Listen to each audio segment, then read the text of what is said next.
Hello, all, and welcome to the newest episode of the Noobs and Knockouts podcast. I am Austin. I'm a knockout. I've watched a lot of wrestling. I'm David. I'm a noob. I haven't watched a lot of wrestling, but you know what? I'm really working on catching up. I am a wrestling watching machine. There we go. Yep. There we go. Because today we return to the temple, the greatest of wrestling venues and shows, Lucha Underground. Heights, California. And the episode this week is episode 12, titled "They Call Him Cage." Our favorite type of machine. Indeed, a cage. A cage. Yes. Despite all of his rage, he's still just a man they call Cage. No! Stop it! Throwing that out there now because I thought of it in the shower as a title for the episode, and then I realized it's probably too long for YouTube. And one of these days we gotta we gotta hit the long title. It's like the postmodern thing to do, But yes, what is on the docket today? Obviously, this is a Cage-centered episode. If you'd like to learn more about Cage, the person that they, whoever they is, calls Cage, because he is in fact not a man, he is a machine. He's a machine. Indeed. Then please refer yourself to the last time we did Lucha Underground, which was episode 14, which titled, "A Cage is Not a Machine." Man, we're really leaning into this whole Cage thing. I mean, the show is leaning into it. What do you want me to do? I gotta say, I am a little bit trepidatious about this, because when we watched last time, Cage didn't impress me all that much. I was like, he did his promo and he just wasn't like that intriguing character to me. Like he looks like a big strong dude, good wrestler and all that, but like overall it seems like a little bit boring. And so I'm a little bit trepidatious about them leaning so hard into the Cage against the machine, as it were. Future spoilers for Lucha Underground. I think he gets a lot better as a character when he stops having to talk, and he has a lot more boisterous characters to play off of, so he doesn't really have to be. Okay, that's fair. I think his best in Lucha Underground is when he is a straight man that is relatively stoic against someone who is a lot more outlandish and cartoony by comparison. Yeah, he just from the little bit we've seen of him, he feels like a Lucha Underground version of like Diesel, but even less kind of like to offer just at first glance. Yeah, and Prince Puma isn't necessarily the best person to play off of him, because while Puma is very expressive and talented, he also doesn't talk. So the only person in this storyline who talks is Brian Cage. Oh no. Which is not ideal. No, I don't. Shit. Okay. But we are quickly hitting ahead. At least this isn't a very long storyline. It's very much a bit of a quick intro and kind of almost a filler story in a way. For Prince Puma, while we're still kind of setting up other players to be like a truly great rival for him, because this episode features Cage fighting Puma for the Lucha Underground Championship. So we're already there. Jesus. Okay. That was fast. We're moving fast on this one. Apparently. Yeah, and that's kind of the only major thing I can talk about in this pre-show bit, because I read a bit of a behind the scenes, pull the curtain back here. What I do for this is that I do read the results of these episodes beforehand, so I at least have an understanding of what's going to happen and I know what it has and hasn't been really built to. And so this is the one major thing on this show that was really established from a prior episode explicitly. And it's the only thing that's in the preview. The episode pre-description is the only thing they talk about. So we're going to talk. So this is the major thing to talk about. So are we getting a bunch of little news storylines tonight, or? I suppose it's still continuations of stuff we've done before, but it's not it's not really like a thing this match in particular wasn't pre-established on other episodes, built from other episodes, so I guess we should I think at least we could mention like the stuff. If you haven't watched our last few episodes on Lucha Underground, the stuff that at least happened last time and may or may not be relevant today. Is you got is the King Cuerno Drago thing came to a head. Yep. And Drago won that. Or no, he didn't. Yeah, I was gonna say, wait, what? I was like, I thought because Cuerno didn't like leave him didn't like carry him out in a bag, like he caught a prey, and like in my head I was like, oh, so Drago won, right? But no, he didn't. He got choked out. Yep, he got tied to the freaking. He got tied to the turn, like in the corner of the ring, and then choked out until he lost. Yeah, dude, wild shit. Brilliant plan by our expert big game hunter. And then which was pretty good. I was going to be kind of quick and blasé about it almost, but it was a really good 2-episode little bit.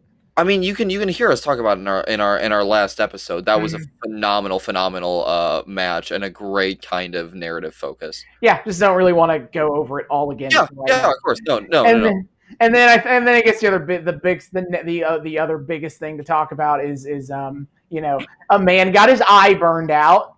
I feel like I should bring that up. Yeah. Oh shit, yeah. Like poor Big Rick, who was betrayed by his crew, and they took his cigar and burned his eye out. Can't wait for that eye patch Big Rick to show up. And yes, be all like, I'm even scarier now because I got an eye patch. I know. I've known that Big Rick's eye patch is sometime in this season. I didn't realize it was this quick. I'm surprised like none of these wrestling shows from what I've heard have had like any prominent characters that are themed after pirates. I can in fact confirm of you 2 examples where there are. Oh. One of them is good, one of them isn't. Oh no. I'm assuming Big Rick isn't one of them though. No, not Big Rick. I want Pirate Big Rick. You have Pirate Paul Burchill in the WWE in the late 2000s. He was very much a Vince McMahon saw Pirates of the Caribbean for the first time kind of character. Oh no. He's not fondly remembered, but who is fondly remembered?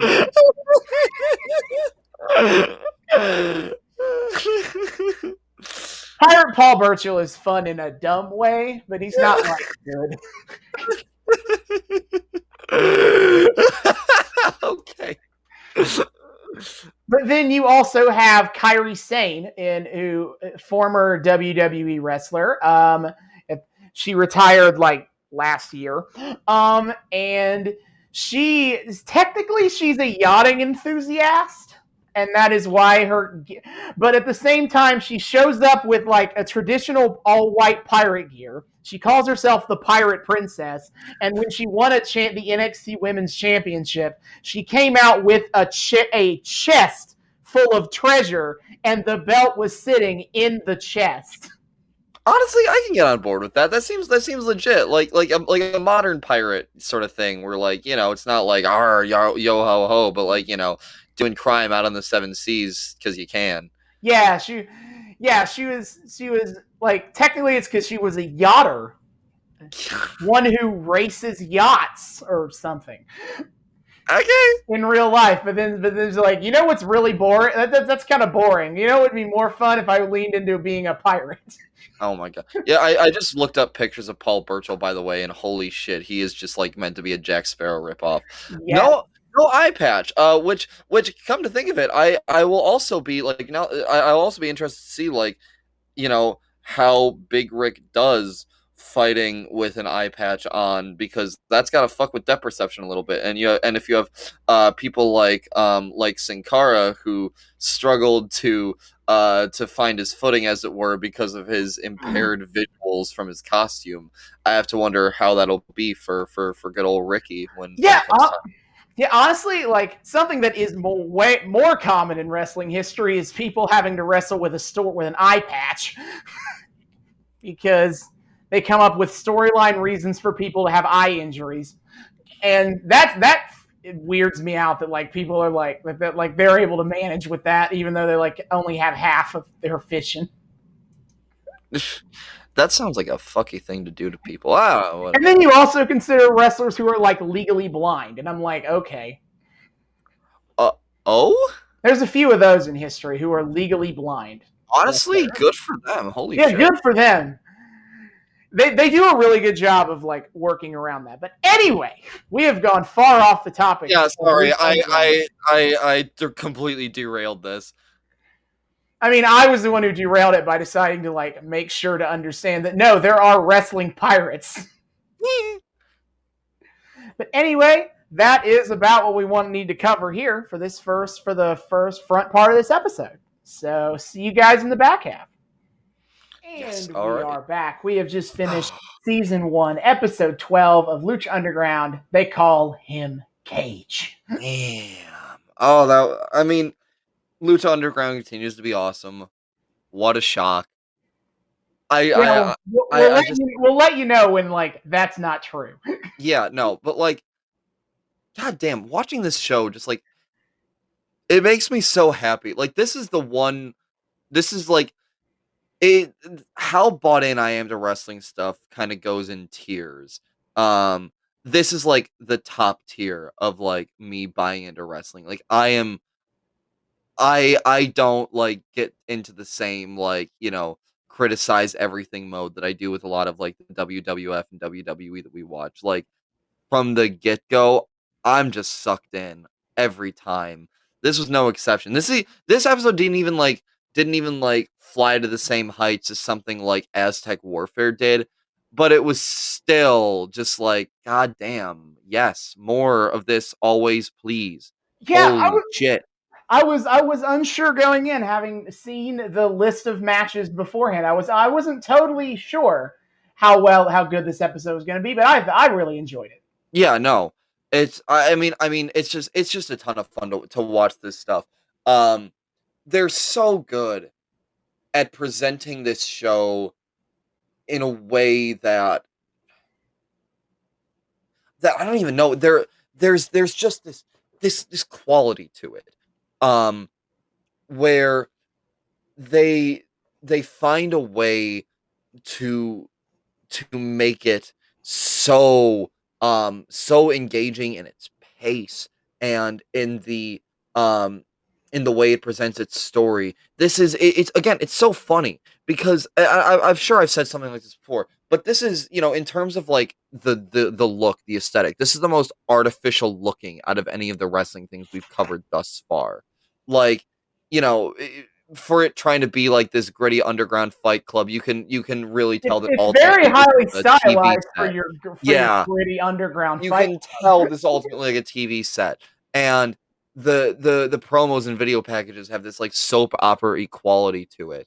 Um, and hell, even the story beats um are a bit more like predictable than they are in other places. They have a lot clearer kind of like setups to things, but in doing so, I never feel like that's to the show's detriment, and a lot of times I feel like that's the show's benefit, and I can't quite say why, other than kind of something I observed to Austin while we were watching, that the simplicity with which it presents everything going on around it, um, and the kind of like fakeness of everything else, kind of removing the fictional story a little bit from the fighting that's taking place. It centers the show really, really well on the fighting, which is something, ironically, we don't get as much with a whole lot of other wrestling media. Yeah, like wrestling media doesn't always make the fighting at I don't want to just make this a WWE kind of comment, but it is No. a thing that they like.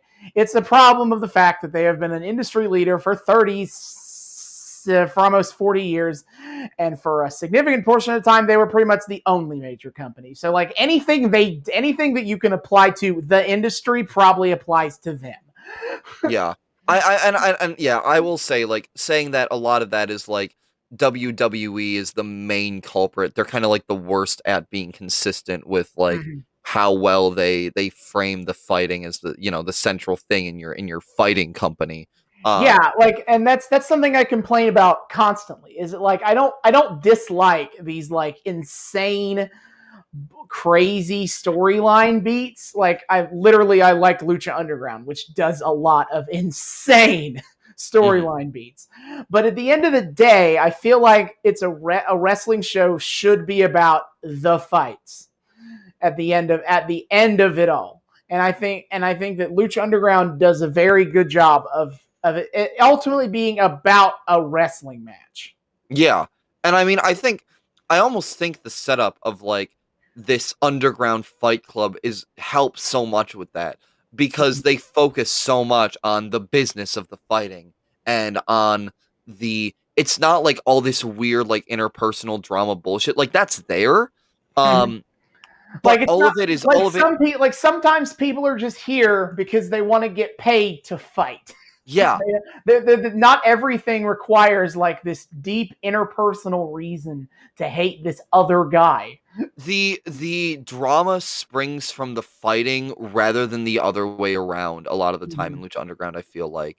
Um because like in WWE you have like just all this weird bullshit with like, interpersonal drama and who Vince McMahon is trying to screw this week. Um and all this other stuff. Whereas Lucha Underground um they're there to do the fights as scheduled by Dario. And again, that's another brilliance of Dario as the puppet master. And Dario has his evil screw job machinations. It's literally kind of the point of why Cage is so quickly getting a title match, is because he's really desperate for Prince Puma and by extension Conan to not have the championship anymore. But sometimes Dario just makes matches because he runs a fight club and you need matches. Yeah, no, that's and but again, there's this weird difference. There's this very distinct difference between how Dario is framed as a character versus how Vince is framed as a character. Um, I almost think like the simplicity of it all is what helps so much. Like the kind of like very blatant storytelling going on of Dario. They do a really good job at presenting Dario as like explicitly like super sleazy. Like he has such a Mhm. clear character, and like Vince does too, but Dario is a presence that's felt. Um, Everything that happens here is feels like it comes from the hand of Dario, and they do a good job at implementing him throughout each episode to kind of point to all the little things he has going on in the background. And again, that's what that's what helps centers it on the business, on the fighting, and allowing the drama to spring from that. Mhm. Whereas with Vince, it's like it doesn't do that as much. It doesn't do that as much, and instead it's like Vince is just kind of this asshole, and some of the drama is people reacting to that. Yeah, like Yeah. and like yeah, I feel like one of the worst aspects of Vince McMahon's character, and to be clear, Vince McMahon's character is really, really good. He's the I would argue he is the second best heel owner character in existence. In that the number one is Dario. But and there's a lot I like about Vince, but one thing I don't like is like he has such an abject like hatred of the thing he's doing. like like he kind of seems to hate his own like not to say his job, but like he kind of doesn't even like he doesn't his character doesn't really show any like for the abject insanity that wrestling is by nature, by almost by nature. Yeah. He doesn't really care for the fans of it either. the people that pay him money. I know he's so disconnected from it all. Mm-hmm. Which again, it makes it so that leaves us with the only way we can get drama, springing from the business side of the company is when, for the most part, when it's just people like being angry at him for some reason. And again, and sometimes that works. We've seen that work in a really good way of centering the fighting with Summer of Punk.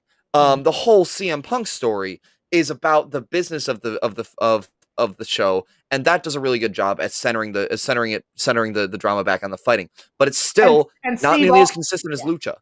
And Steve Austin being the working class hero, the beer swilling redneck who fighting against Vince McMahon is literally the thing that saved that helped the WWE avoid bankruptcy in the late 90s. So Yeah. there is absolutely times when Vince McMahon's kind of aura works really, really well in storyline. I think on this podcast we've managed to hit kind of two of the biggest moments where it works. Mhm. But it also does. There's also plenty of times in history where it kind of doesn't work as well. Yeah. And it's absolutely not as consistent as I think Dario's ability to be a really strong character within a story. It's um and again, it's so it's so cool to see just the ways in which he's involved, because that makes it feel so grounded in like what we're here to focus on. And I think that's part of, on top of the brilliant, oh my god, the amazing athleticism of the fighters that we watch on this show on a regular basis. Um, I think it like that is one of the things that keeps it really engaging. But I also think it keeps it really engaging just by the stakes of the match being made so clear. There's not some weird convoluted esoteric whatever here, because all these people to fight, and he's throwing some like random crap, and we gotta we're the outcome of the match is the outcome of the match. Yeah, I'm losing you And entirely, David. here to see like the very much more tangible. Oh no. Oh no. No no no no no no no no no no no. No. No. We back? You're moving again. We are back, but I missed the entirety of that monologue that entire analysis you just gave about Dario Cueto. Oh no. Oh no. Okay. All this to say, I'll try to shorten it this time. All this to say, it gives the fights, again, on top of the amazing athleticism. Because I sit here wondering when I watch these fights, why am I so engaged in this? Like, why am I so bought in? Where I'm not with things like AEW and things like WWE. Well, I mostly am with like AEW, but even then, this sucks me in even more than AEW. And I wonder why. And part of it is just like we have this amazing athleticism to watch, but it also to create, again, the how grounded it is on Dario and the fighting and the business of it all, gives each match these very kind of much more tangible, accessible stakes. Now, sure, WWE gives clear stakes to a lot of its like important story matches, but you don't always like feel for them in the same way that the simplicity of, if someone loses in Lucha Underground, that could mean just big trouble for them, because who knows what random shit Dario will send after them, and who knows how that could affect their careers, and who knows how that could affect their honor. It's so much more tangible, so much more accessible, and I think that too is what's kind of stakes me in it so much. Is just, oh my god, I feel something for each potential outcome, because they're so good at centering this. Yeah, and I think also the fact that it's an hour a week allows it to be a lot very tightly packed. Yes, it's so tight. Yes, I think that I think 2 hours is arguably like if you have the resources for it in terms of manpower and money is the unideal amount of hour length of wrestling show. But a really tightly packed 1 hour wrestling show is also amazing. Yeah, it, and we've talked before about how good the tightness of the show is. But yeah, it really does help. And again, all three it makes it easy to focus on things. All three matches, I can remember pretty distinctly. I know the outcomes, and I can see pretty direct lines from the last time we saw each character to where we are now, just because there's not all this extra filler to get muddled. And again, that makes it so much easier to sit back and appreciate the fighting Mm-hmm. for the fighting's sake. And oh Yeah, god, I love it. right. So want to talk about which match would you like to talk about first then? Let's go in descending order. Okay. First we start off with the kind of really cool video package with Dario and Cage, and that's kind of where I had my little epiphany of like, That's oh my yeah. god, this is a great like this isn't like the weird like in real time um promo cutting we get at WWE or AEW. This is like it's like a backstory setter for the audience with its kind Yeah. of like soap opera aesthetic Yeah, and everything. it does it. Yes, it is completely. It is not in real time at all, and like it also plays this off like in the way that the audience and the commentators literally don't see this when they film this show. They don't get to see any of that stuff, and I think that does a lot to create this idea that it is kind of this seedy stuff that is happening behind the scenes because it's not being in story anyway. It's not being filmed for its live audience to see constantly. Mhm. Like, yes, obviously in a meta sense we understand this is a scene. Yeah, well, obviously. But like in story, nobody's supposed to see this stuff. Hmm. And Yeah. it gives it a much different feel and if to me anyway than any other wrestling show that films this stuff where like the audience and everyone involved explicitly acknowledges that it happens and sees it. It feels like you're in the middle of a movie, which I think is so much more effective than being in the middle of a reality TV show in a lot of ways. Mm-hmm. But yeah, it's a pretty basic little video package of basically, Brian Cage in the gym lifting weights as you do. He's just Big curling. weights. He's just curling this one weight, and Dario walks in and is like, "Hey, I saw that you didn't want to wait in line. Well, guess what, pal? You got a championship match tonight." Because again, Dario really wants Prince Puma to not be champion because fuck Conan.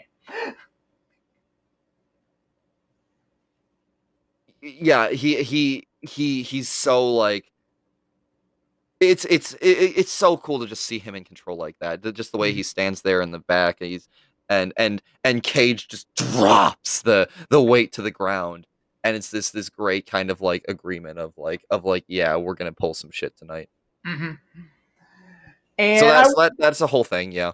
Yeah, and I wonder how Dario feels about what actually happened. We'll get to it. Both that and also, he may also have other things on his mind right now.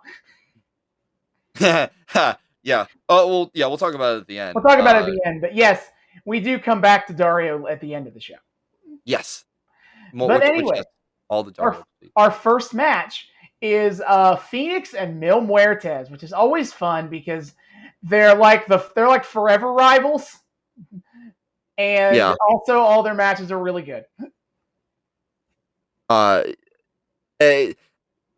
mean, I've come to love both of them kind of for their own sakes. Muertes, this show is so cool about like it's the way it pairs up like giants with like nimble high flyers. They don't like section off the giants as much as like the American shows do. So it's a juxtaposition that's just really really cool to see and feels so fresh to me every time we watch it. Muertes being big and stoic, and because his whole thing, he's just like kind of this unmovable boulder a lot of the time. Mhm. And uh Phoenix just being this, he's so energetic. Um yeah. Yeah, he's flying around off the walls, and Muertes is just like one punch, bam, and Phoenix is I down. know. Like Phoenix has got to throwing everything but the kitchen sink at him to knock Muertes down, and Mills is like whatever. Go, He's so unmoved. he's swatting a fly. He, this is nothing for him. But that being said, they also they also give it some groundedness, because um um he still is clearly affected by some of the stuff. It starts to wear him down a little It bit. does, and He's not completely unmovable. it does, and it kind of hits a story beat that I don't think I've originally noticed, and they might not even have intentionally done it at this point. This might have been something they thought of later, but like thinking on it now, it harkens back to a thing that happens to Mil Muertes more often than a lot of times, where he could win. He's in an easy position to do so, but then he decides to kind of keep going because that's what he wants to do. And that is his own downfall. Case in point, in this match, he spears the ever living fuck out of Ray Phoenix. The guy is down and out. We're done. He could have hit him with the flatliner, and we 1, 2, 3, we're out of here. But Muertes is like, no. Here's what I'm gonna do.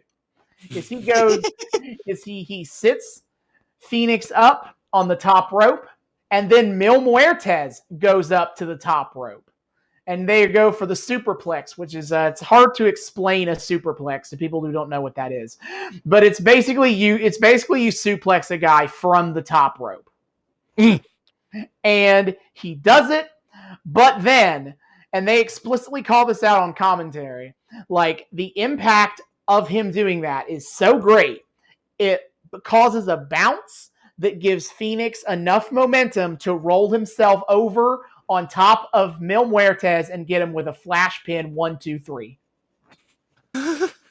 Yeah, no, oh god. Um it's this great reversal they do. And the thing about it that's interesting is it's so quick. It's almost kind of like blink if you miss it a little bit. Oh, it is. Like that's one of the cool things about Lucha is they mm-hmm. don't belabor the point a lot of the time. And it helps that Phoenix is a goddamn master, that he's that fast. It's to like quick flash or 1, 2, 3, and like what? Yeah, he's lightning quick, and it kind of disorients you for a second. But it disorients you in the same way that Mil Muertes is disoriented. Like he's as confused how this just ended as you are. Well, I think that's a really I think what's cool about that too is it's this really great way to do in-ring character building, because it builds Phoenix up as really cunning, and Muertes as kind of a victim of his own hubris. These are tendencies to set up. The in-fight storytelling is so exceptional. It again, another way to keep things really engaging is to make fighting moves into character beats. Mm-hmm. Yeah, it is. I think that Lucha Underground is one of the absolute best forms of of telling a story in the ring that I've seen in wrestling. Like they are absolutely exceptional at it. Yeah, no. And the thing is, I even mentioned to you at one point where we were watching, like, there was, for some reason, like, Muertes' pins looked really unconvincing, but there came a point where I kind of didn't care, because everything else going around it was so good. Like, if it looked like Muertes wasn't putting his full weight onto Phoenix, I was willing to suspend my disbelief of, like, I get the point. Sure, if he's not feeling it this week, I can pretend like it's there. Like, I'm to that point with this show. where I can put my brain away like that because like it's convinced the rest of me otherwise so much that I don't mind like doing a little bit of the legwork myself every once in a while. Yeah, I would like want, and I would be willing to attribute that as part of an ongoing narrative of Muertes' own arrogance getting the best of him, but the commentary doesn't play to that, so I'm not going to. But Yeah. you could play it that way if you wanted to. That Mm. that is another example of him being so cocky about this and so confident that he will win that he manages to screw himself over. Oh, extremely. Mm-hmm. It again the way Muertes is built up. Um, it's interesting they were having him lose as much early on as he is. Uh, Yeah, like that is something that is weird about Muertes, but manages to work for him anyway. Is that especially in Lucha Underground? I've like there are a lot of monsters in Lucha Underground. It's history, and we'll see them, but none of them lose quite as much as Mil Muertes does. He's always more giving of taking a loss, and that doesn't affect him at all in terms of his ability to be seen as a credible threat. yeah. Well, again, part of that is just like he plays it really well. Of like Mm-hmm. when he gets mad, he looks legitimately mad. And it's kind of scary. Um, but like I remarked to you while we were watching, it almost like the way he gets built up, and the resilience he shows in ring, um, it it kind of it adds this kind of sense of foreboding of when's he gonna get his, Mm-hmm. because you know it's coming with a character like him. You know there's gonna be some brutal wins down the line, and every time he loses, just makes you like, oh shit, that's another like. With each loss, it becomes like less likely that the next one's gonna be a loss, and more likely the next one he's just gonna like wreck shit. Um, Mm-hmm. and I think it helps too that a lot of his losses aren't due to some like major flaw on his part as a wrestler. Like obviously, like some of it here is like his getting cocky or like lack of foresight or whatever. But ultimately, it's people able to like use these quick tricks against it, like Mm-hmm. three people downing him at the same time, or um, or you know, being having his own like weight quickly reversed on him by Phoenix. He's not losing because like he's a bad wrestler. He's losing because someone's able to get the upper hand at just the right moment and kind of outfox him. Yeah, pretty much. And yeah, and those are the only two losses he's taken as well. And you also have to consider like the caliber of who he's losing to here. He lost to essentially, you know, he lost to Phoenix here, and then he lost to a combination of Prince Puma, Johnny Mundo, and Sexy Star in Aztec Warfare, Mhm. who are kind of three of the top good guy characters on this show. So you need to be like A tier at least, maybe S tier Mhm. to be able to put Muertes down. And even then, only barely are you doing that. Exactly. It's never a landslide win against him. Mm-hmm. Um, and that's what keeps him feeling credible. Again, on top of that kind of foreboding sense they're good at doing with him. Absolutely. Um, yeah, no. Uh, that was you know, I love me some Phoenix, love me some Huertas. Getting to see him teamed up against each other was is exceptional and will never get old. Mm-hmm. And yeah, and we will definitely see more of Phoenix and Muertes. There's one match in particular I'm very excited for us to get to, but that's for another day. Yeah. Ooh. Ooh. Ooh. So then, I believe it kind of goes next into the tag match. I believe I don't think there was anything in between. Like I'm thinking Um. about it, I don't think there was. Or wait, was this where they did the cage Oh, videos? yeah. They did the cage promo. I forget Um. if they did that before or after this match, but yes, I'm they pretty do. sure that was before the tag team. Yeah. Okay, so yeah, they do one of my favorite trope of the one of my favorite tropes in Lucha Underground is they love to do these pre-tape videos to like build up wrestlers, and they always involve these random NPC schmucks showing up to pick a fight, and it's always like 3-on-1 or 4-on-1 or whatever, and the wrestlers just beat their asses. It's even funnier in other videos where it's not just random Joe Schmo smucks, it is random luchadors. Just random dudes wearing masks trying to pick a street fight and getting Hey, their ass kicked. they weren't good enough for the Fight Club, so they have to take care of the shit on the streets. Yeah, like, but I love it. It's such a cool way to make your wrestlers look like it kind of fulfills the same function as a jobber squash does in a regular wrestling show, but without making it an actual in ring match that you have to take time for. And this one was good, especially because after last week, and after what I said in the front half, um, you it had me like actually feeling Cage as Mm-hmm. threatening and as like as a character to take seriously, like just all the stuff. And I mean, it's cheesy in a way, Mm-hmm. like he gets hit with increasingly goofy manner of weapon and implement to be completely unfazed by it. A crate, a bottle on the back of his head, whatever. Um, Mm-hmm. and but he's good enough at kind of selling that, and turning around, and he's so big and beefy that, yeah, it's effective, and it got the point across. I'm like, oh man, he's that kind of character. No, yeah, again, some guy takes a beer bottle and smashes it across his back of his head, doesn't feel it. And he doesn't, Crate yeah, crate to the back, a big crate to the back, doesn't feel it. Dude, for some reason, is like, well, one beer bottle didn't work, but maybe if I try another beer bottle. And he tries it, and this time Cage intercepts it, and then he crushes the bottle in his bare hand. yeah, no, um, and he's so, um, And the whole time th- he's incredibly nonchalant about it. He's just yeah, like, whatever. there was no change of expression on his face except for like a little more of a snarl here and there. Mm-hmm. And then he's He's just, otherwise just throwing dudes around in this like trailer park or yeah, I something. know.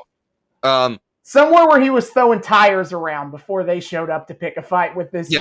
dude who looks like he eats bodybuilders. Well, and it's just it's so much fun to watch. And the kind of cool thing at the end I noticed too was, at the end of it, they turn it into like a promo, like at Mm-hmm. like headline event of the show, Cage versus Prince Puma. Mm-hmm. But they give it this really like understated title card to do it, and I found that hugely effective too. Uh, because again, it didn't make it feel, even though it's clearly cheesy, clearly fake, clearly whatever. Mm-hmm. Um, it didn't make it feel like too artificial. It felt like it felt like something out of this really kind of stylized TV show moment of like coming up after the commercial break. Yeah, not even like that.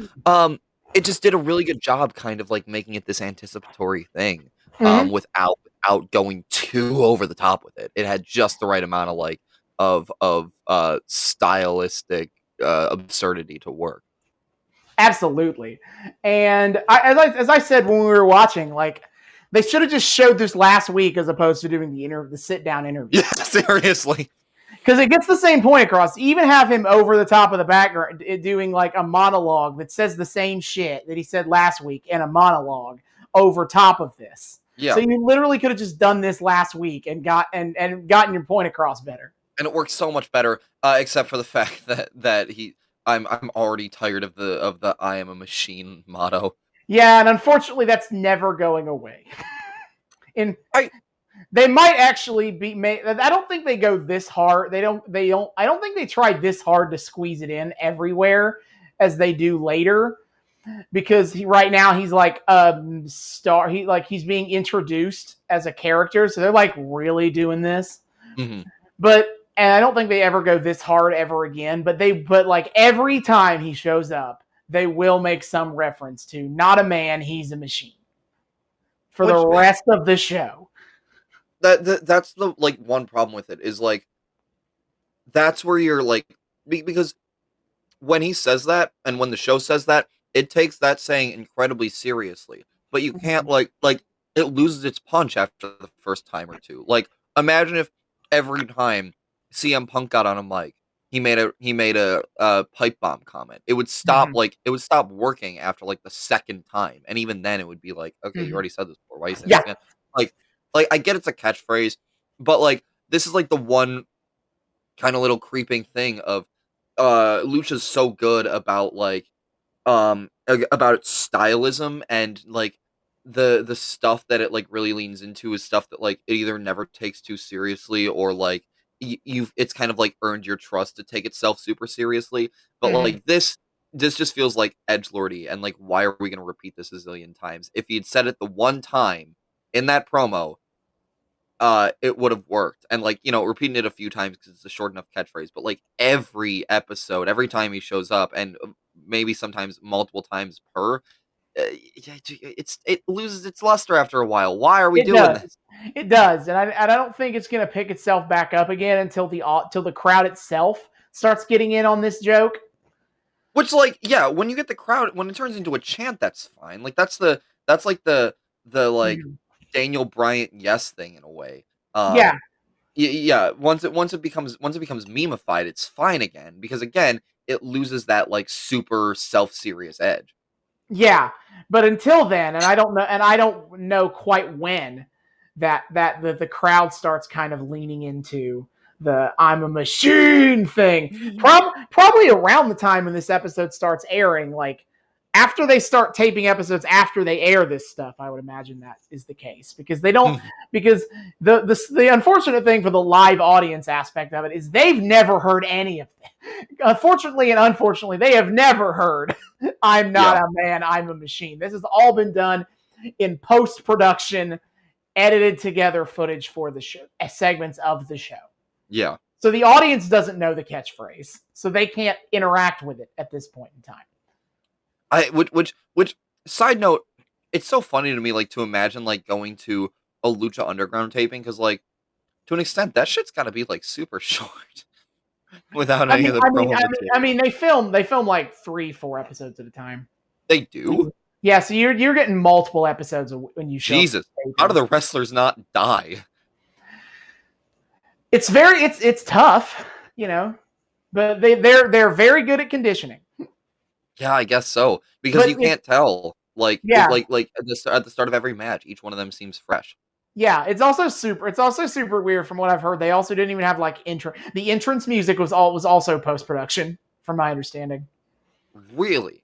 Yeah, so like for the live audience, all they see is the guy coming to the ring and hearing Melissa Santos do the announcing. Other than I that, there was mean, nothing. the audience gets hype enough though that I feel like that's not too much of a Yeah, deal. it doesn't. Yeah, it still works, but it is definitely a weird thought that like a wrestling show in 2014 doesn't have live music Yeah. except the band that Yeah. plays I mean before the show.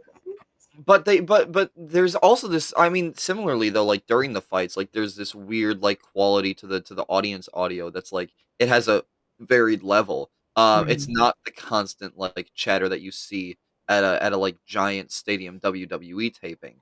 It is like it has its quieter moments. Mhm. But again that kind of adds to the more rough and tumble feel to it. You know, it's not as polished, not as whatever. So the audience like flows to like kind of reacting in real time with how you're reacting when you watch and I think that's incredibly effective in and of Mhm. itself. Yeah, and the next match is good enough segue as any to talk about the next match, which got Yeah, well, more of a reaction out of me than I ever expected it would. oh my god, yeah.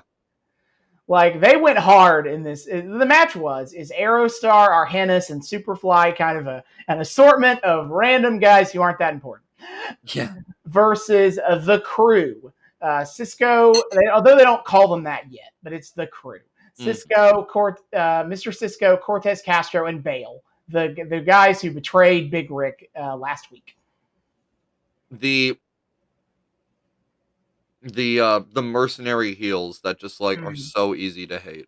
Yes, and I think you want to talk. I want to talk about this as I thought is that like they're kind of perfect for this show in that part of if you want to call it a problem, I don't think it's a problem, but if you want to call it one, is that the audience is so willing to go along with pretty much anything that is exciting enough means that there's not a lot of heels on this show that don't end up getting cheers eventually. Like on this This is true.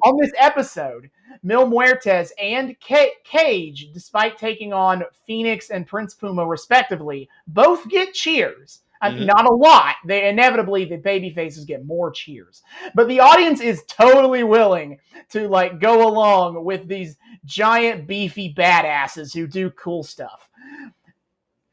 The crew don't do any of that. In a show where everybody is wearing cool masks, they're in tank tops and cargo shorts, in a show where everybody can do cool flips or do super cool power moves. They do like basic strikes and cheap shots and, flipping the crowd off and all sorts of really basic heel stuff. They're kind of the perfect epitome of the traditional heel formula of this. There's a very traditional belief in wrestling that like heels shouldn't do anything that a crowd might cheer. That the heels in ring have to be kind of boring. I don't really believe that, but but nevertheless, the crew is the epitome of that kind of philosophy. They make themselves boring in the content, but not in a way that isn't compelling to TV, but in a way that makes you not want to like them in any way. Yeah, no, I have this like natural revulsion to them, and I wasn't really able to put my finger on why until you said that right there. Because they are so much less aesthetic. They're basic. They do. They're very basic. These huggish guys that are there to just like beat people up because they want to, and Dario paid the money to do that once. Mm-hmm. Yeah, like they have no motivations that the crowd can really get behind because they have no honorable motivations. They're just there for the money. Mm-hmm. Like there's nothing about them that you could latch onto as a fan. Like as a fan, there's not really anything there likable there to latch onto. They're just shitheads that you want to see lose. Exactly. Which also kind of adds its own stakes, special kind of stakes to their matches because you are so against them winning. Just on principle of God, these guys just generally kind of suck. I don't wanna. I find no joy in seeing people lose to them. Like not even like from a storytelling perspective. It's just like, well, shit, you lost to these assholes. What are you gonna do now? Like fuck, god damn it. Oh god, and again, that means when Cortez Castro pinned Aerostar for the 1-2-3, I was like, god damn it! Like you could kind of see it coming. It was almost an interesting reversal of the Mil Muertes Phoenix fight because it was Aerostar who got a little too big for his britches after just like getting completely dicked on earlier by the crew. Mm-hmm. But simply the way in which they present themselves, you feel such an antipathy toward them that like when you see a match starting to go in their favor, the reaction is kind of like, oh god damn it, no. Mm-hmm. And I think they told a kind of it was pretty basic, but it was a fun story of like both teams have different strengths and weaknesses, and they both play against each. And like when they're playing to the other person's weakness, they're in the advantage. Basically, the crew, first of all, is a unit, and this is like their big strength as a team. Is individually they're kind of blah. Whenever they are, look at how like Mr. Cisco showed up in Aztec Warfare and like immediately lost, got pinned. When individually they all are not great. They can't really match up individually with Arhennis, Superfly, or Aerostar. But together, as a functioning group of guys who know how to fight with each other, they can beat Aerostar, Arhennis, and Superfly, who are not on-screen friends and have not worked together as a team. Mm-hmm. So you have that aspect of it. But there is, of course, the aspect that like Aerostar can or Superfly can kick all their asses if he gets an opportunity to do so. Mm-hmm. And another way that you create those opportunities is that the crew love trying to piss the audience off, and leaves them open to letting the Mexico City team, I think is how they describe them throughout during the show. I think it's because they're all from Mexico City. I think I figured. but like the Mexico City team, I'll use it for that for simplicity. That allowed them to make comebacks, is because they were too busy, jaw jacking at the crowd, who were, they were booing them real hard in this match. Like, we're talking about like the audience willing to go along with anything on this show. No, they were not willing to go along with the crew. When the crew was in the advantage, they were booing, they were chanting, they were not having these guys, and the crew were happy to play along into that, both to make the audience hate them more and give the good guys an opportunity to make a comeback. Yeah, no. And again, it creates this really cool dynamic where everyone is bought in to kind of how we're meant to view these characters. This show is really smart about the way it constructs or more, I think better word, the way it manufactures how its audience reacts to things, because there's something that feels very organic about it. They don't insist on these guys are terrible, these guys are awful, and you need to hate them. They don't do that. They don't try to like force the issue a lot of the time. Mm-hmm. They're a lot better about demonstrating that through action. Like, just look at them. You don't want to cheer them, right? I mean, yeah, and through visual storytelling. Mm-hmm. And it doesn't hold the audience's hand constantly. Mm-hmm. I mean, it's not like it's super subtle, deep storytelling. It's not like it's like, some 5D chess like narrative building. But I appreciate the extra work that goes into, we're not just gonna like, turn to the camera and say, hey, don't you hate these guys? Don't they kind of suck? It's more it's better constructed than that, and I deeply respect that. And again, that then brings it so well into the ring, because you don't have like some voice in the back of your head being like, yeah, the people said you're supposed to hate them. No, you're just watching and you're like, damn, these guys suck, I hope they lose. Like, just viscerally, without thinking about it. It's instinctual. Absolutely. And two, the God, again, the athleticism on display is brilliant, because again, you talked about the way they play to their own strengths. The way the crew works as a unit. It's very clear how they'll like, one of them will set something up and the other two will like pop in quickly to complete it. And that's really satisfying to watch, even if we all hate them. Right. And then you have the high flyers just doing their awesome thing, but again, each in a little bit their own distinct way. It's not like exact photocopies of each other. They each kind of have their own way of selling it and have their own way of moving, ever so slightly differently from each other. I really got a kick out of at one point. Aerostar flew off the top rope with the same formation, or the same form that Rey Mysterio does, where he has his arms at his sides, and it felt like a really cool send up. And that's not something that anybody else was like, trying to do throughout the match. It was just kind of like an extra thing to throw in there. So the everything about the visual is really it just feels fresh constantly.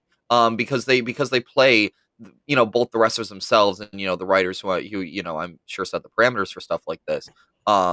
They play so well to these kind of tropes and these templates for different fighting styles, that it keeps it from just feeling like, yep, that guy's punching that guy, no, oh, he's punching back, okay. It keeps it moving and fresh. Yep. And they got a lot of time. Oh my God. Yeah. It was so cool to see how much it dragged out in a way. which is 100% because the main event ran short to play to Cage's strengths and really to Puma's, because I'm pretty sure they filmed the Phoenix his match with Phoenix and his match with Cage on the same show. So that might have also been to Puma's benefit. But But it worked. Like but it it did added, it work. added a special brutalism to it. Like they just kept beating up on Aerostar, and you're like, damn, leave the Yeah, poor guy alone a little bit. and it was a chance to kind of have a spotlight, in ring on characters that don't really get that very often because they are not top star. Like Lucha Underground does the very basic, and I'm not even saying it's bad, Mm-mm. format of like the main event, the big match gets the most time to develop.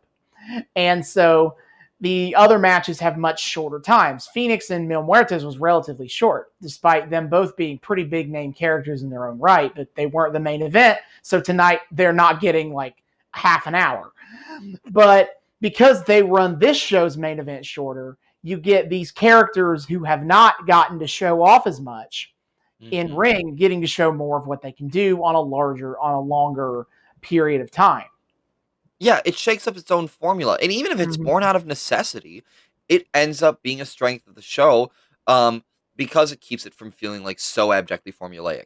It's Mm-hmm. it's this, and it all, and again, it even kind of adds more to the gritty legitimacy of the underground fight club, Mm-hmm. because it doesn't seem like, this is all preordained by writers and we're going to follow this exact formula. um Right. it feels more organic. We're like, okay, if this match between, people who aren't, as on a meta level important to our story, but still, still can pull off some entertaining moves. If it runs long, it feels like it feels organic. It didn't feel over long. It didn't feel like actually like, drudgingly dragged out. It felt like, oh dang, they're just taking a while to crack, one's taking a while to crack the other open. Um, that's just what's going on here. Okay, cool. That's Mm-hmm. more fighting for me to watch. Absolutely. And so it was overall, it was a really good match. And we did kind of mention it casually earlier, but the crew do win. The crew do win. And this is very much kind of this is very much that, establish them as characters in the ring, kind of a match after their shocking, betrayal of Big Rick. This is a chance to get them out there to establish themselves as a threat Oh, after they've done a huge reestablishment of their characters. and here's something. We were talking about like the Chekhov's gun. We were making jokes about, like, Chekhov's gun re Doink the Clown last week.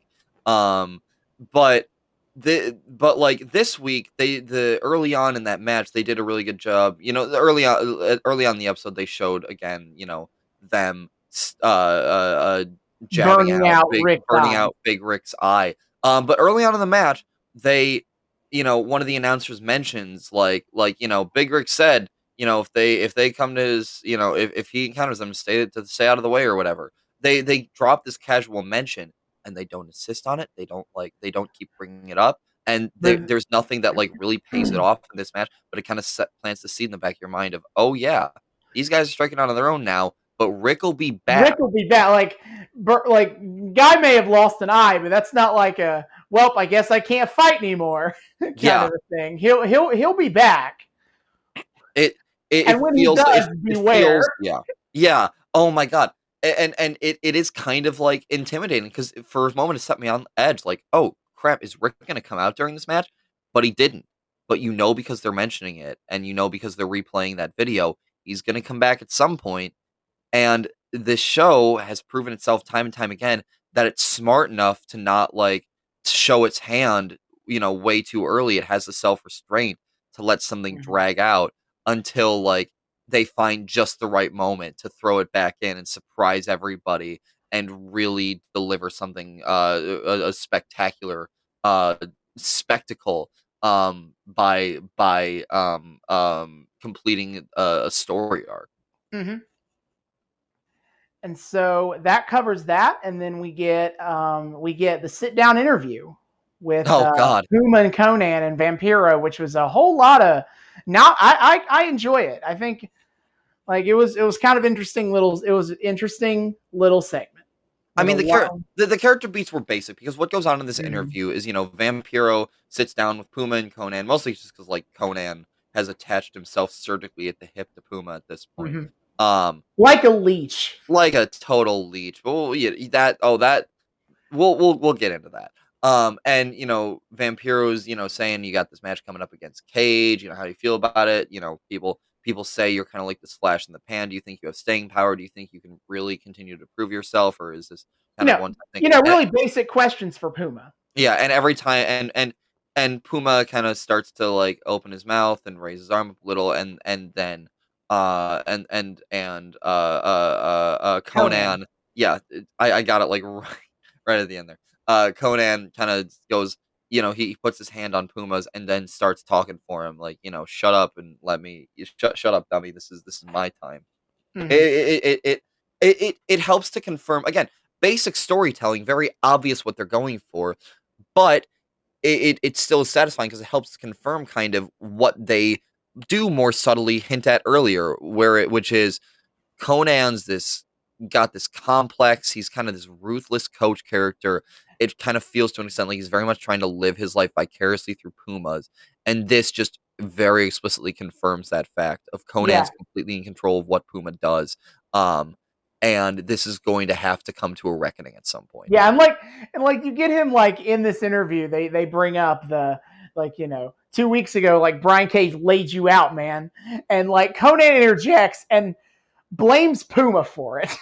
Yeah, that was the other thing too. Where he's like, man, if he had been focused, he would have seen that coming. Yeah. And it's this very incredulous thought as an audience of like, really, he would have seen the 300-pound guy come at him from behind after his match with Phoenix and Yeah, I beat him know. up. He can't. He would He have seen can't. that coming. It almost feels as though like all his hyping up of Puma is like super shallow because half the time he acts like he has this weird like resentment towards Puma's work ethic or something. Like Um, it's like nothing is ever good enough for the yeah, guy who's coaching the champ, who has y- lost one time on the first episode. yeah, exactly. He never like even when he's complimenting and glorifying Puma, it feels like it's in this very self-serving way. Mm-hmm. Um, and and it comes to the point where even Vampiro has enough of it, and he's like, man, I'm trying to hear Puma speak, and you just keep talking up over him, and it devolved into him and Conan kind of puffing their chests at each other, like, you want to go, bro? We'll do it anytime outside. We've done it plenty of times before.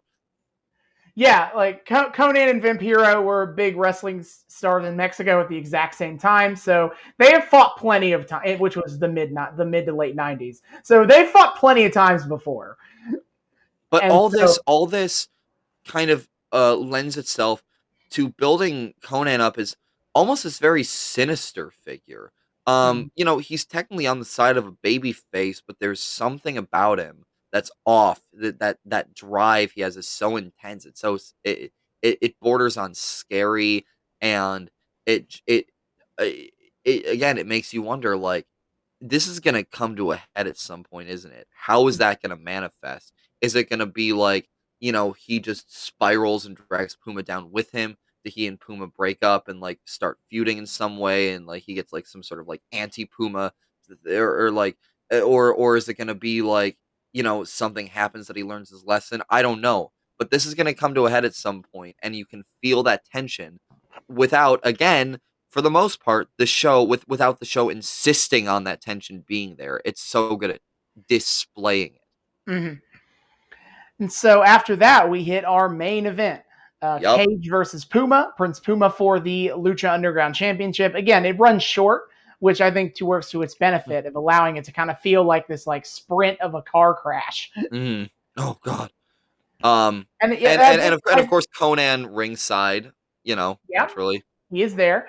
I feel like if I have any real criticism of this episode is that they ran Phoenix Muertes in the exact same episode as Cage Puma because both of those have a lot of stylistic similarities. I did notice that. Yeah.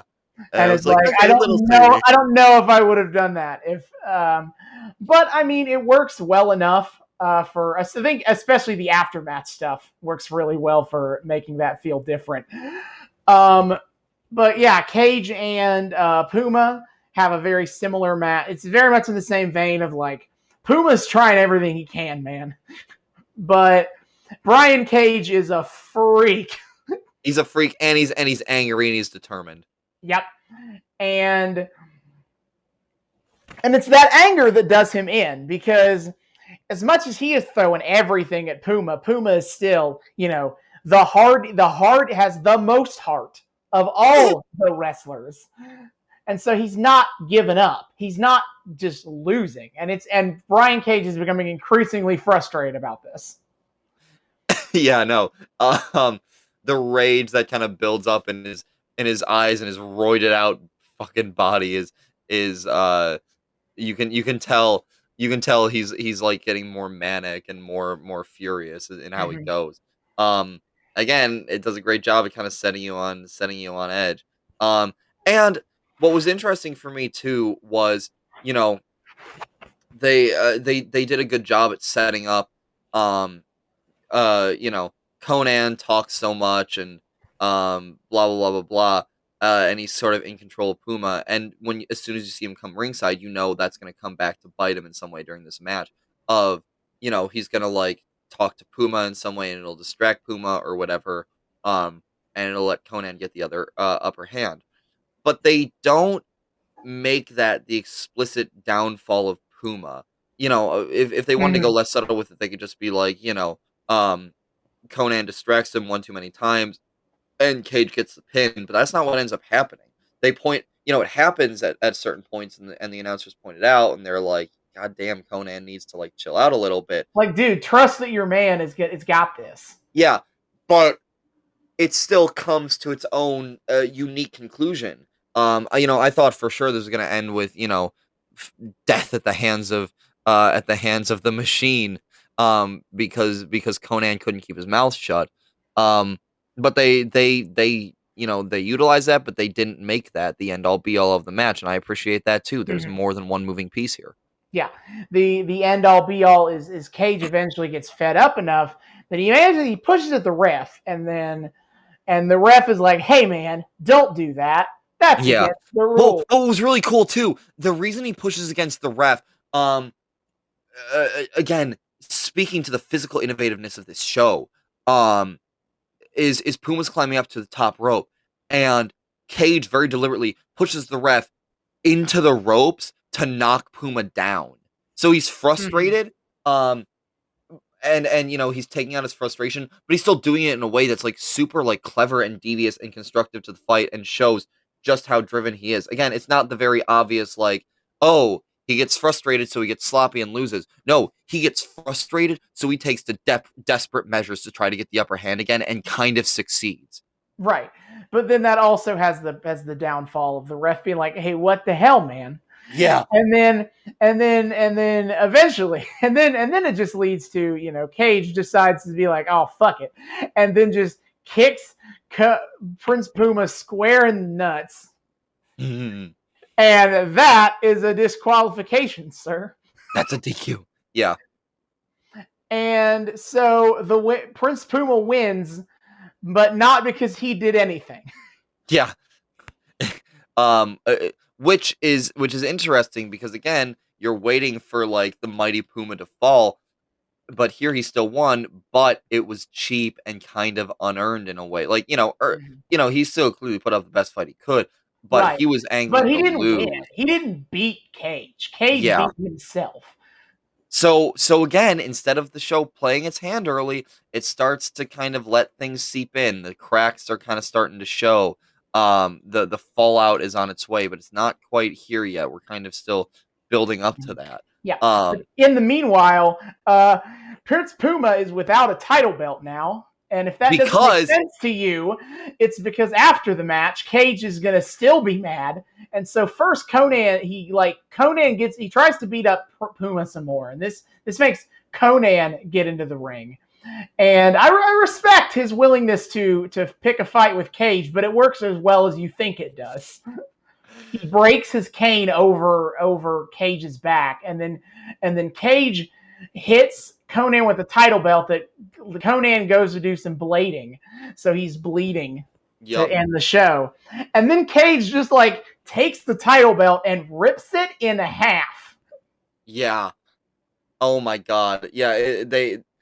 it's interesting because in a way how lucha sometimes is reflective almost of like the Attitude Era, where it loves its kind of like messy endings, but the messy endings manifest in a much different way, wherein it's not just, you know, um people Punching. don't like people don't like how Everyone the just match is be starting to turn punching. out. Yeah, so a whole bunch of people like mob the stage and start fighting. No, so, I mean, sometimes people mobbing the stage and fighting, but for the most part, it's like something that has consequences. Mm-hmm. It doesn't replace like the satisfying like end to the match. It builds on it. Mm-hmm. So yeah, uh, this adds to the character of Cage, like in his desperation to like to beat Puma and prove himself the best. Um, he knows he got a cheap loss, so he just takes it out on everybody, and it's so sweet to watch. And Especially watching Conan go down, you're like, "Oh shit, what's gonna come of this?" mm-hmm. and like and nothing says this is the strongest dude around than he literally taking a leather ass belt and just ripping it apart. Oh my god. Yeah, no. It making it look effortless too. I don't know if like the Mhm. belt was rigged or something. I believe it was, and I believe that a lot of people have commented that like especially when you look at the second belt that the belt looks really cheap, I and was gonna say, I am pretty sure that was 100% because they knew what they wanted to do was pretty quickly write it out of the show, because they wanted to have Brian Cage rip a belt apart. So they're like, okay, we need to make something cheap and easy enough for him to do that, because he's still actually a human. yeah. Even if he claims, or even if others claim otherwise. Yeah. Um, but um, So like like that's kind of like the accepted theory. I don't believe I've ever gotten any like official confirmation from the well, people yeah, on the but show that that was the idea. But like that's been the popular fan theory, is that like the first belt is kind of janky, but they did that because they knew they wanted Brian Cage to rip it apart for but the that's visual of it. but that's another thing where I'm willing to kind of suspend my disbelief a little extra there and be like, yeah, he ripped the belt apart. Oh man, he's sure is a scary machine. Because it's effective enough imagery. Yeah, It no, makes it clear is what's it is happening. the belt was absolutely worth the imagery of it being destroyed. Yeah, seriously. And even more on top again of Conan being just yeeted.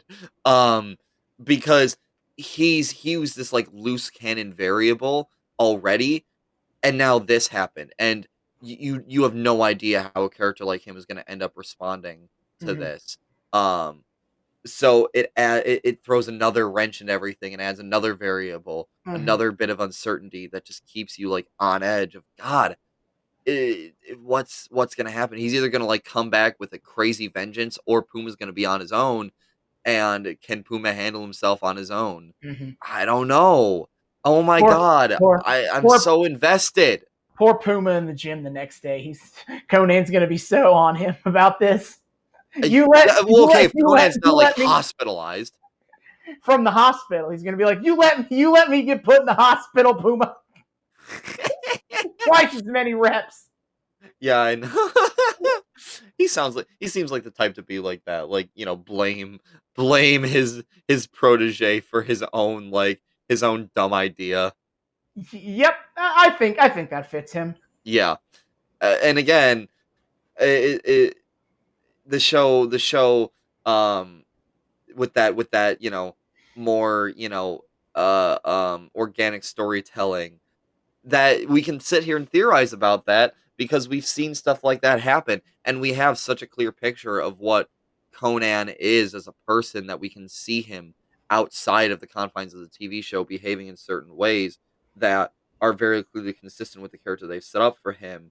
And it then, can affect us to think, God, what is going to happen? There's part of me, even though this show was taped years ago and like obviously wasn't real, there's part of me that's like really worried for, oh God, Puma at the gym the next day or whenever Conan comes back is going to get it. No, I don't want that to happen. Like, oh, Puma. Yeah, seriously. Yeah. I think overall a very strong show with a lot of real. Almost forgot about the ending. Oh, we the gotta ending! we The gotta go ending! back to Dario, where Dario is Yes! in his office. As a reminder, the office is stationed literally next to the ring, so he's like watching through the blinds for Yep. some reason he didn't just open the window. But he's watching through the blinds, and then suddenly, out of nowhere, I'm sure I feel like we referenced her last time, but we might have not. But so we have this Asian woman appearing. She appeared, I believe, last episode or episode 10, where of like just watching. We don't Oh, know yeah. we don't know anything about her. We don't know her name. That's why I wish I know her name, because I know what they say her name is, but I'm not going to give it until she says it. Yeah. But she appears, and she just appears in Dario's office out of nowhere and confronts him, and Dario is like scared shitless here. And that's great too, because this is the first time, at least, from what I've seen, of seeing Dario like where he's not totally in control of things. Um, so Uh, that's another fun character. Mundo did that to him a few times during the episodes that we skipped, but it's Oh, okay. definitely not like an every week kind of occurrence. No, but it makes Dario feel more fleshed out. Is Mhm. the important thing there. Yeah, and it's a situation where he doesn't know. He's not in control. He doesn't know everything here. He doesn't know who this woman is. He doesn't know what she wants. Mhm. He probably can't pay her off. I know. Uh, he, uh, he immediately um, he's like, I don't know you a debt. Do I pay off all my debts. Yeah, she's like he's like, what do you want? And she's like, I'm here because someone owes me. And he's like, well, it's not me. Couldn't I be me, pay sis.